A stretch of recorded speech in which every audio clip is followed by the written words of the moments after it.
Hi dancers, it's Claire. I wanted to show a quick video on how to sew elastics and ribbons on your Pointe shoes. So here are the materials that you'll need.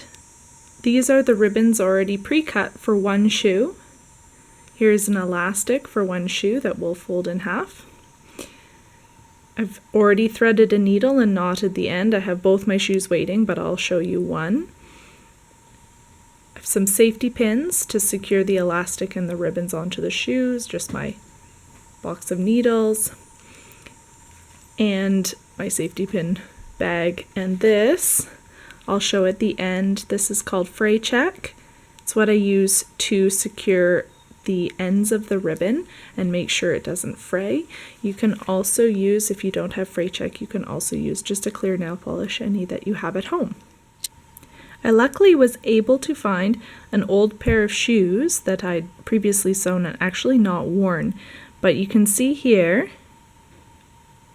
kind of a preview of the end result that we're going to go for. So step one, before we actually sew or pin anything, we're going to mark the angle that we're going to pin the elastics on. So I like to just, if you're doing one elastic on your shoe, just to hold the heel on, you want to kind of make sure it's snug, and I'll show you the other side in a second, but it's going to go at approximately this angle. Just marking with a pencil that rough angle there.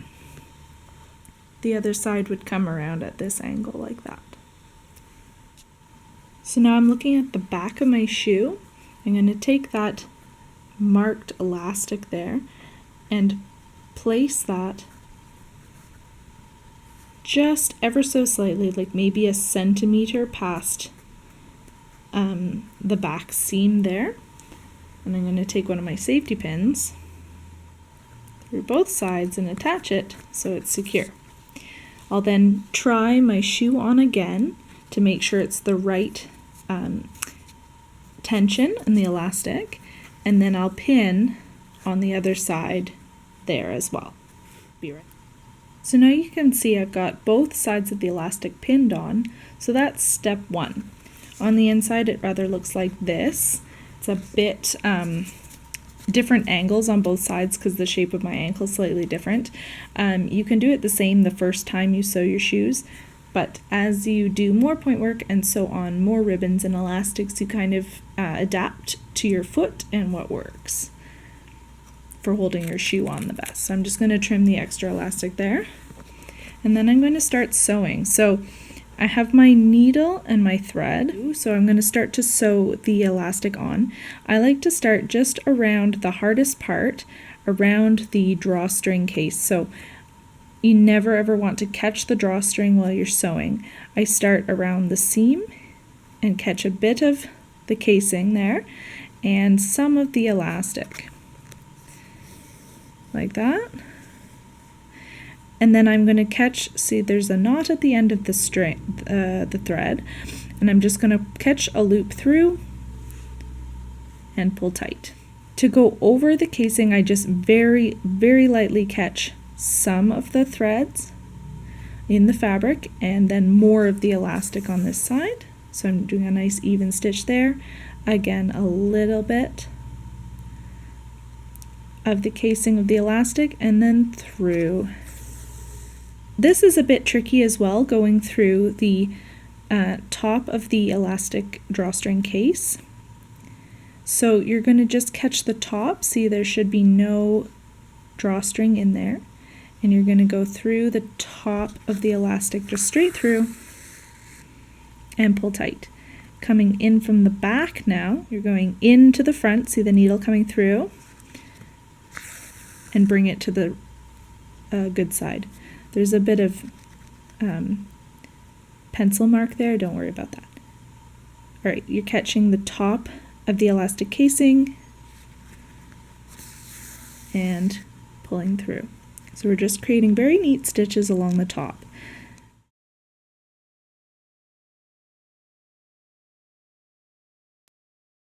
And now, so you see, we're just going to go and entirely go over that drawstring case again.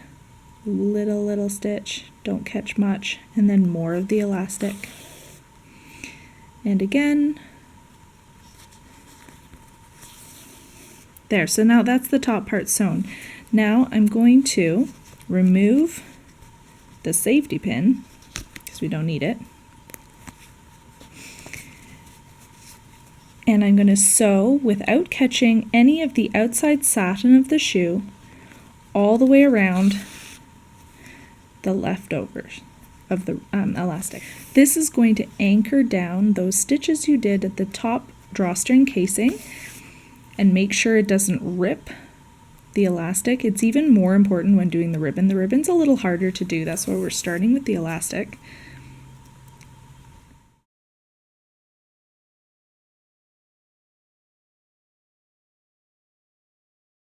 Around. Oops, my thread broke.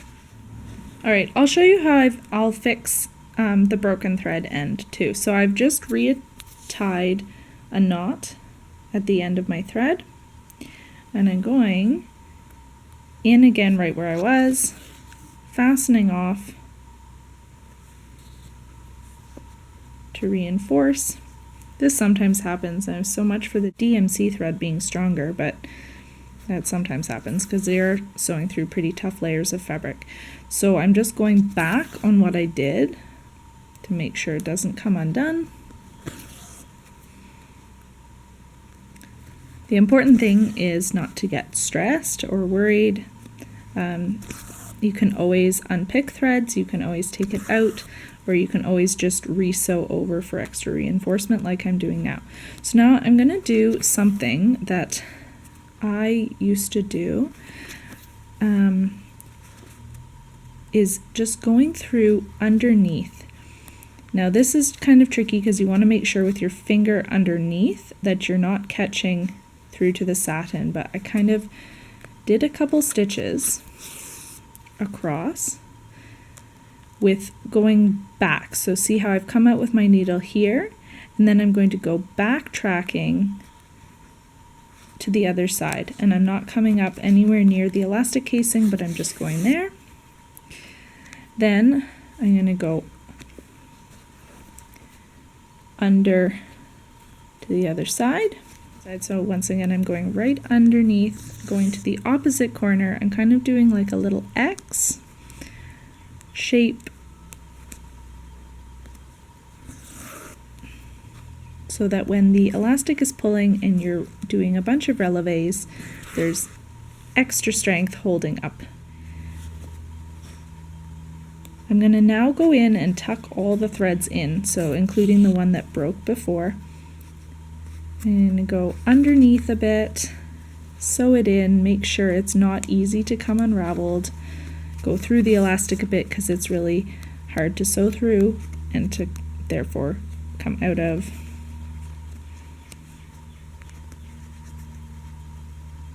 Sorry, see, really tough. But that's a good thing, that's what you want.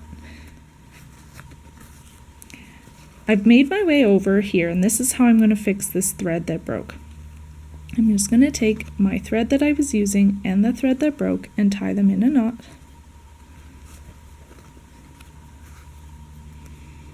Together, so a double knot. And then what I'm going to do is remove my needle, so it's come off. My needle has come off the threads now. I'm going to cut them off at the same length, and then I'm going to rethread them on the needle all together, all three of them.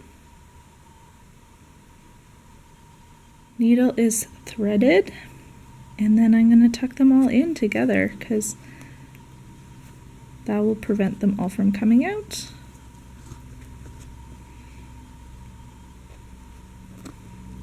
One more time.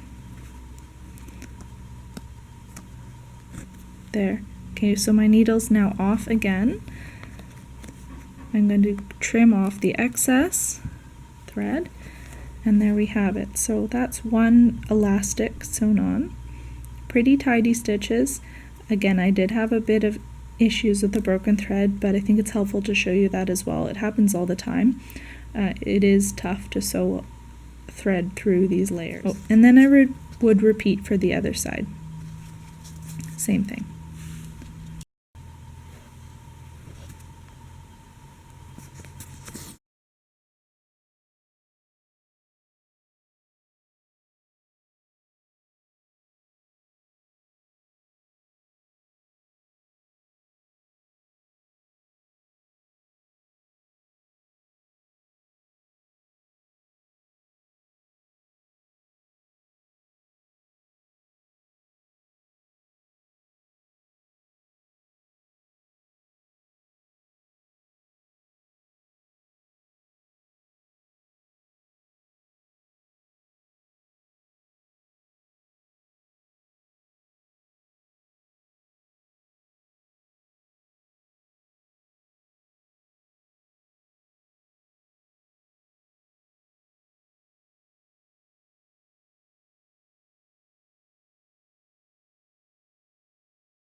So sewing on ribbons on point shoes is a little bit trickier, just mostly because actually the ribbon is quite delicate, so it can fray.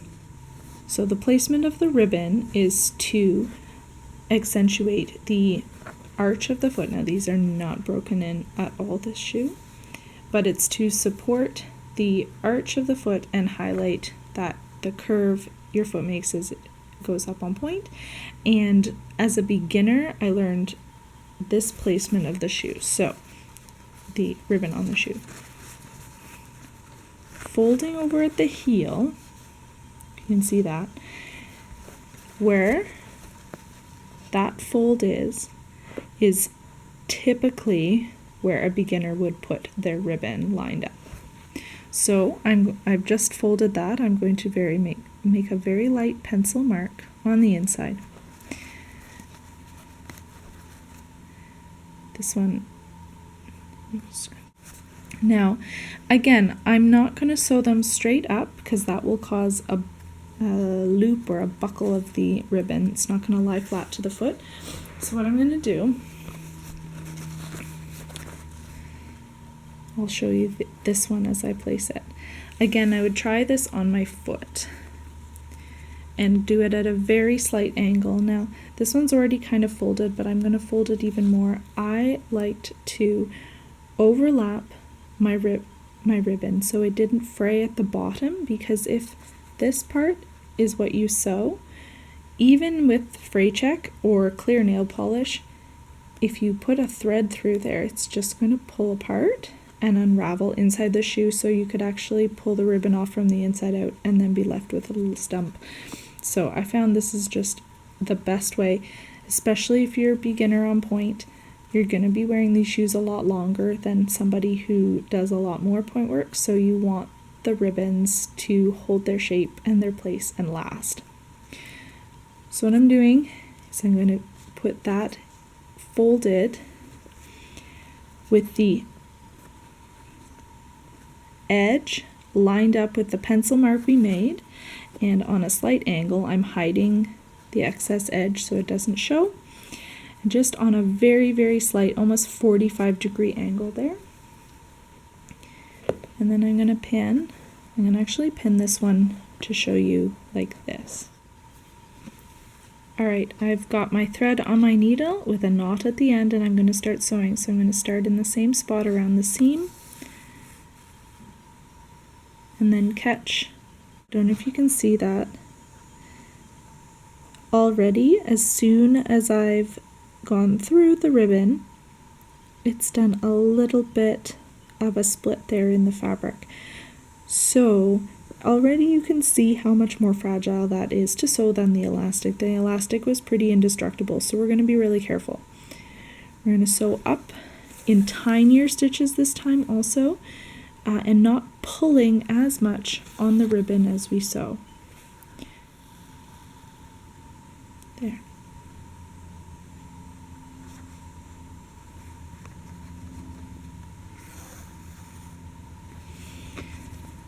again, to go across the top is the same as with the elastic, but what I'm going to do this time is do it twice. So this time I'm going actually through the drawstring casing front and back. You can do this on the elastic, but I just find it's not as necessary. So I'm going through so it doesn't fray the ribbon. I don't know if you can see those very, very tiny stitches, and I'm going to run into trouble with my safety pin, so I'm just pushing it down. So I'm going to finish the end of this row, and then I'll show you the next step. So that is what it looks like. You can see if I pull, it's not fraying, but I like to go through again and then sew another layer, like we did before though this time. So I'm going to turn it this way so you can see. I'm going in behind the ribbon and then catching the drawstring casing. In behind the ribbon, catch the drawstring casing. Like that.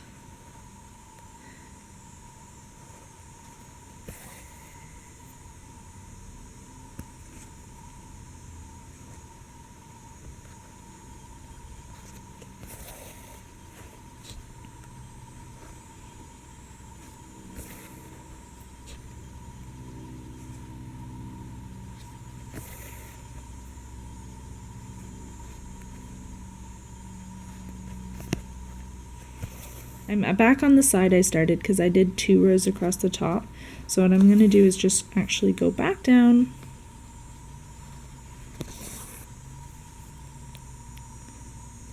Lovely sound of crickets. Careful to catch only the lining fabric and the casing for the drawstring and the ribbon. I'm not going through to the satin because I don't want it to show from the front. This double layer of ribbon as well also helps keep everything a little sturdier on the inside of the shoe for the fraying reasons, but also just because it's more solid to sew through and less chance of ripping it. I'm going to take the safety pin out now as well.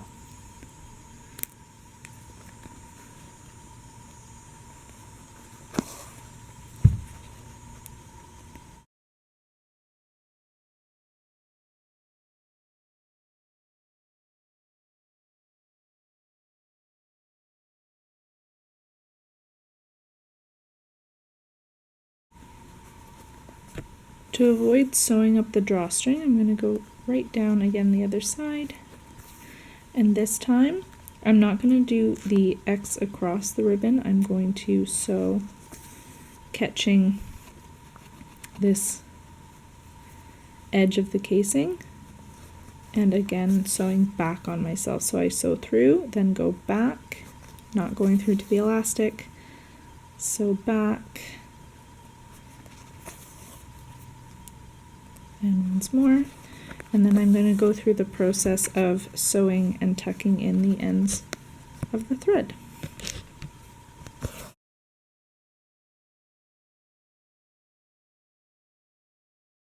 Right, I'm going to trim off the excess,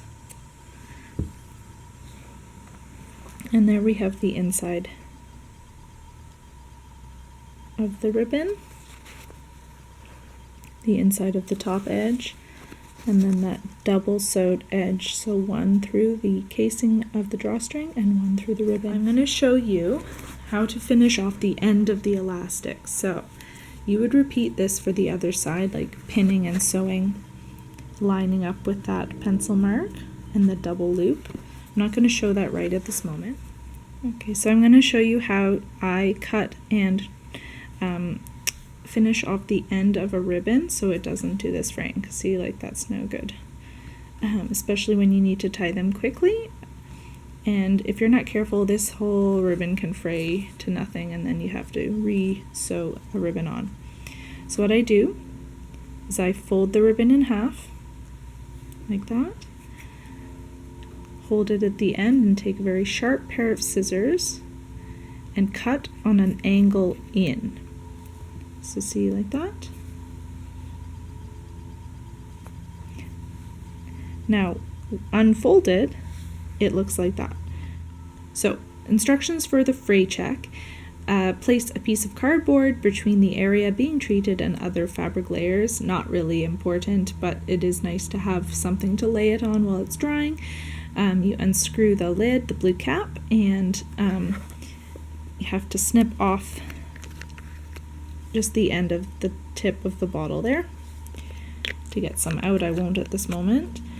Gently squeeze the bottle and apply a very small amount of fray check, and then you allow it to dry for 15 to 30 minutes. So this is great if you've sewn on your ribbons and your elastics and you're at home and you have overnight to let it dry, and then you can bring them to the studio the next day.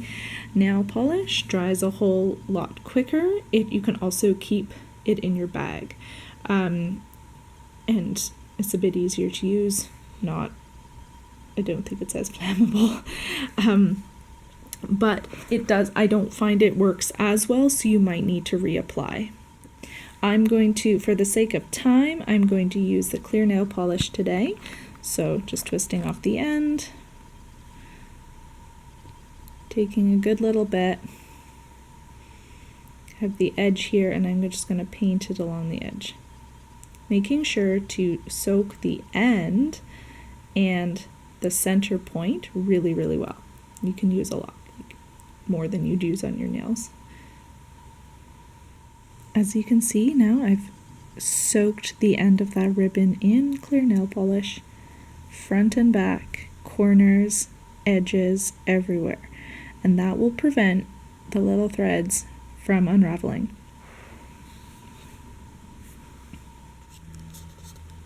So I hope this video was helpful. Just some tips and tricks I've picked up along the way to sew your elastics and ribbons on your shoes. These are good starting off points for beginners sewing their own shoes and for starting point.